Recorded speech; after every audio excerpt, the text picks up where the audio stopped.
Welcome back to Flames of Recca Anime Review Part 4. This I'm reviewing episodes 30 to 37. Yes, I'm getting very close to wrapping up the series. What happens in these episodes? First, we have 30 and 31, which are Part 2 and Part 3 of the Round 3 of the Death Tournament arc. In these two-parter, at the end of episode 29, Neon, the leader of Team Urha Sound, decides to have a tag team tornado match by having, believe it or not, get this, Recca and Tokia versus Neon and her other subordinate part of the group. Yeah, apparently it's a 3-woman team for some reason, and probably also that whoever wins this fight advances next round. Okay. And this fight is pretty much split out, of course, these two episodes, and shows the fact that apparently Recca and Tokoya cannot get along. Nope. Eventually, at one point, she wanted to, toward the end of course, she also explains Korodai's little bit backstory, like, right after he came, like, pretty much how he is, like, right after he, like, first arrived in present day. Though, since he's about 4 years older than he is, that means that Korodai must be about 20. Yeah, he must have arrived when he was 5. You see, when Recca arrived presently, he was 1. Or Koronai was 5. Found by his other father, raised to be a ruthless killer. Turns out he actually had a girlfriend. Yep, which apparently his father didn't like very much. So he had her killed. Yeah, had her killed right in front of him. Just to become a ruthless killer. Now, apparently, Neon, her two ladies who work with her, I think they were sisters, they originally hired to be his maids, but I think it's kind of implied he probably, according to must saw potential in these 3 ladies to be good fighters, so basically gave Madogon become fighters. Of course, Neon got the Madogon, which is simply a flute to cast illusions. At one point, because she wanted to basically prove her loyalty to Koronai by sacrificing herself and pretty much blow up the dome as well. Lucky enough, they were able to destroy the flute, and she gets saved by Recca thanks to a combination of 2 different dragons. And, well, she's defeated, but she's still sworn loyal to the Koronai. And, well, that's that. That's simply the end of that particular one. And then they would go on. Normally, you probably think, okay, they finished round 3, move on to round 4. Nope. Because what happened in the team they were supposed to fight in round 4, they got heavily injured in the last fight, so Team Hokage gets a bye. Yep, they don't mention here, but technically that's what happens. Like, if 2 teams basically fight in a tournament, or at least person, like, if you fight in a tournament and you see a person you could fight in the next round from this particular match, then if pretty much if the 3 people with the winner withdraws, or if the match ends in a draw, that means that the team who won the previous match in this particular round, who's going to face in the next round, gets a bye, but they were not going to relax it because they had to basically watch Team Urha's Secret. And they pretty much killed one of the members because he failed. Yep, he failed. Killed by a demon cannon. Turned to a freaking skeleton. Like, oh my gosh, basically when I was eating like a grilled snack wrap, I'm like watching like, whoa. I had to stop eating for a second to see this disgusting scene. Yep, and then pretty much starting with episode, I believe it's 32, correct? Yeah.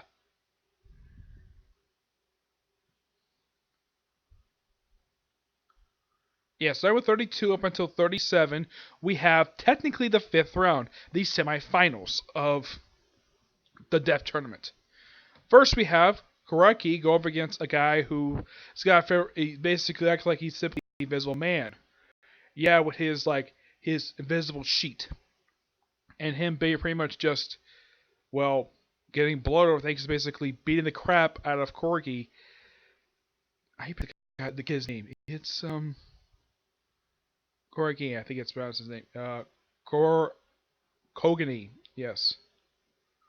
hmm Yep, and this match is pretty much settled in one episode, not stretched out to the very next episode. Nope. Interesting, though, the fact they actually have this, basically, where, yeah, because the way it looks, basically, that the first 3 fights are settled in just one episode. Yep, The first match, second match, and third match are all settled in one episode.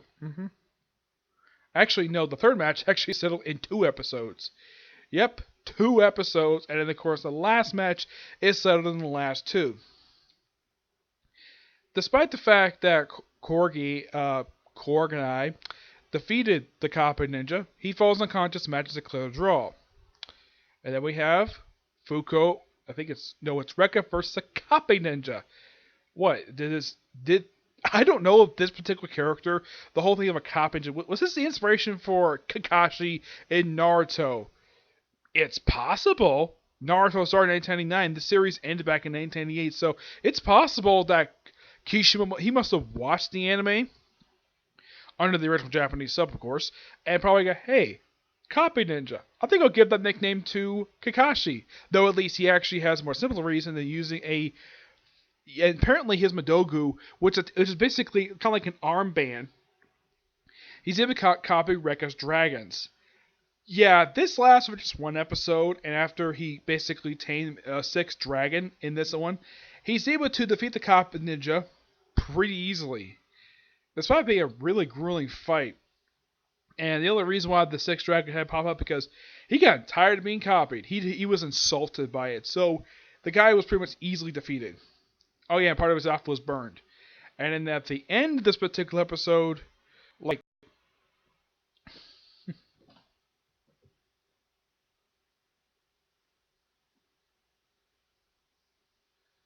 yeah, because I have, so it says next round we have the second command of Team Secret. His name is Gosera. Yep, because the other 2 lost the matches, the other 2 sent to another dimension. They're there until the end of this round. So Recca prepares to fight the guy, but he's like, okay, he mentions his weapon uses like sleeping gas, like a sleep potion on it, so he's knocked unconscious, and effectively Fuko takes him on. And it's a pretty interesting fight. And at one point, the sponsor decided to interfere by turning into a laser net death match. I'm like, seriously. Heck, even he was basically upset by this. Like, but I think, okay, he would be happy about this basically because he gets too, well, easily defeat him. No, he's a pretty... Now, the way he has explained the reason why he entered this tournament, not for the fame and glory, so he can fight good opponents. He's been pretty disappointed with how this tournament has turned out so far and how his matches he probably easily won. Fuku is probably the most serious challenge he's faced in the entire tournament. And so he didn't like the whole laser death net thing, so he destroyed the 4 pillars, which have been there for pretty much the whole entire, like, they were here, and so he didn't like the fact they were there, so he destroyed them, mainly because he didn't want to win. He didn't want an easy victory. He wanted an earned victory, not an easy one. Yep. Eventually, Fuko defeats him. And then they move on to the final man. Of course, she decided to stay in the ring despite the fact she's heavily injured. Yeah, her back is covered with burns from the lasers. Faced up against the other guy, and despite the fact that his brother lost, he says, I'll deal with you later. Because he wants to focus on his match. Okay. And Fuko about to take him on, but she sends him to his own dimension. So, Daemon steps in the ring. And of course, Recca spends next episode lucky for Fuko, though he doesn't exactly find her. Of course, he decides to fully switcheroo by making a copy of himself and go after the princess. Because Koronai's father said he had to. So Daemon basically, despite the fact he transferred to weak conscious, like, it pretty much made like the versions in the ring very weak. So Daemon's pretty much just wailing on him the whole entire match. While outside of the ring, we have Recca who confronts him outside and basically damages part of his suit. Yeah, his face and his mask, and one of his horns get knocked off. But he's able to transfer it back, but they kind of leaves another suit behind, but not the actual one. Yeah, he replaces with the guy who they met at the start of the tournament.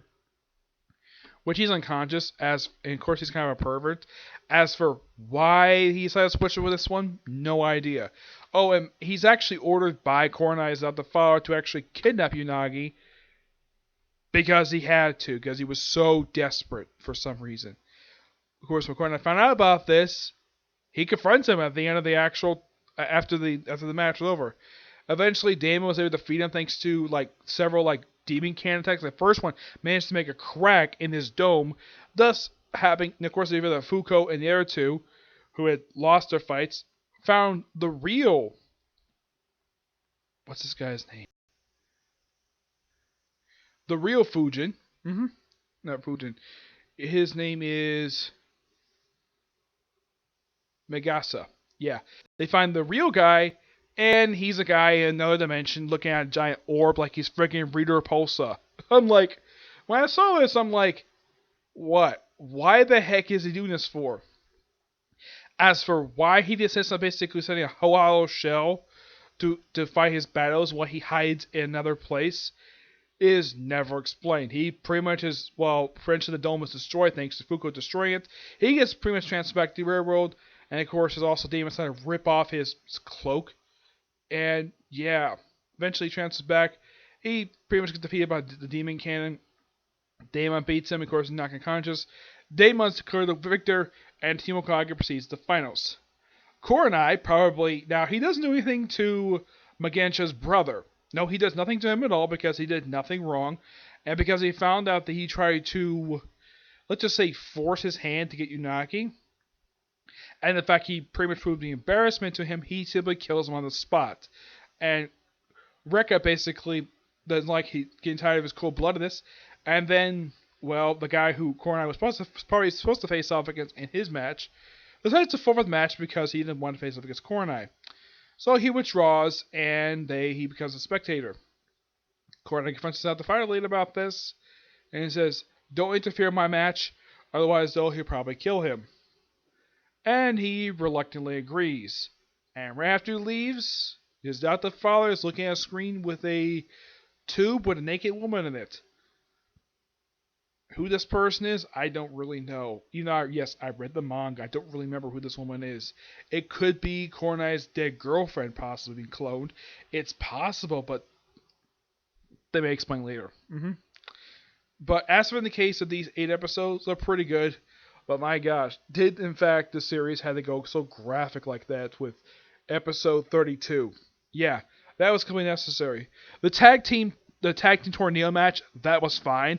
I thought it was a pretty good match. And I thought it was interesting though the fact that you had Recca, the guy who's the main character series, his match is basically wrapped up in 1 episode, and yet Fuko's the one that takes up 2 episodes, and Demon's match takes up 2 episodes, which I'm like, that's interesting. Like, why the heck would they have these two who are supporting characters have their fights take 2 episodes and Recca take episode 1? The kid I get, but Recca? Yep. But the only thing that can come away with this thing is that Recca's got a new dragon he just tamed. He got 2 more dragons left to tame. Yep. And Daemon gets himself his second official victory in the entire tournament because the first one he got was a draw, and he won the second one. He won the second one in the last round by defeating Akko. And yeah, so basically, in this whole tournament, he is 2-0-1. He's won 2 matches. He hasn't lost a single one, but he's had 1 draw. Recca, meanwhile, is undefeated with 3-0. Tokiya didn't get a chance to fight in this round. As a matter of fact, he's only 2-0. Fuko was 2-0. And the kid is only 2-0. So basically, only Recca and Daemon basically are participating in the most matches at basically 3. Yeah, that's quite something. Oh, so that's really it to talk about when it comes to these episodes. Yeah, and also, when Nagi basically was attacked by Genshin, she was off healing Kurenai, basically, who was injured during his battle during the first match of this particular portion of the arc. So now, basically, starting with the final 5 episodes, it's the final arc of the series. Yes, as for why the series ended with this particular arc, I have no idea. It's particularly very odd, especially since the manga itself continued for another few years, even after the series ended. Yeah, that's weird, though. The fact that this series stopped after this particular arc. There might have been a couple reasons why the fact that the series had to stop at this particular one. I do have a couple theories on that matter. One, probably low ratings. Yeah, that's probably the reason why. Now, The anime itself ended about 4 years before the actual manga did, and it lasted for exactly 1 year on the air, which is quite something. Yes, and it's unknown why. Now, so far, when I've done these particular reviews, basically use people who are fans of the series usually comment on my videos, so you comment and explain some stuff that I don't understand. This one so far, I haven't got any comments in these videos so far yet of exactly like if there's any fans of Flame as Recca, because the thing is, I've never heard anybody talk about this series. I mean, I heard people talk about Naruto, Bleach, a lot of the other series I've basically found online.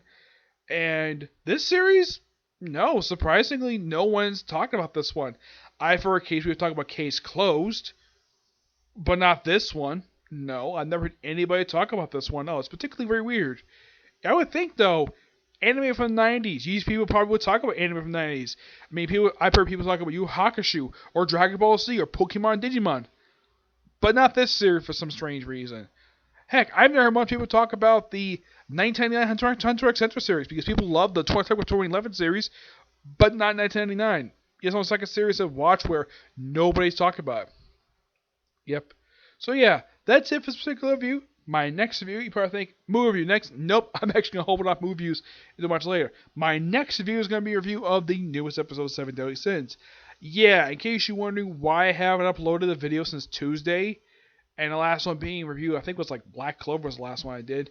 The reason why is because I've been out of town the past few days, and the reason why I did one yesterday was because I got home late and I was kind of tired. But today, I'm hoping to get all these anime done today. So, basically, here's how the order basically is going to go today. First, it's going to be 7 Deadly Sins, then One Piece, Boruto, Fire Force, My Hero Academia, and finally, the last one will be Case Closed. Yep, first, this will be the first of 7 anime reviews I do in a row, okay? Reduce the next few. Bye.